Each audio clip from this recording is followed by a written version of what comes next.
Hi guys, it's Deborah again. What I'm going to teach you today is back heels, okay? So I'll turn around and so you can look at me from the back and then you can practice it as I'm doing it. Okay, thank you.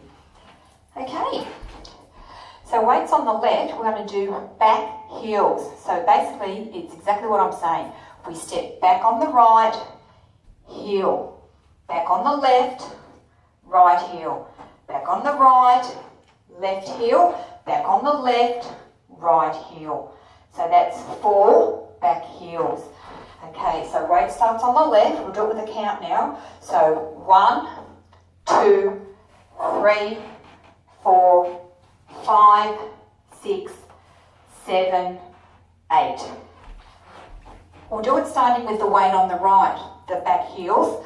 So it's back, heel, right back, left forward heel, left back, right forward heel, right back, left forward heel. We'll do that with a count, starting with the weight on the right. So it's 1, 2, 3, 4, 5, 6, 7, 8. So they are back heels, right and left. So thank you for watching. Don't forget to subscribe and hit that button, the little bell. That'd be helpful for me. Thanks a lot.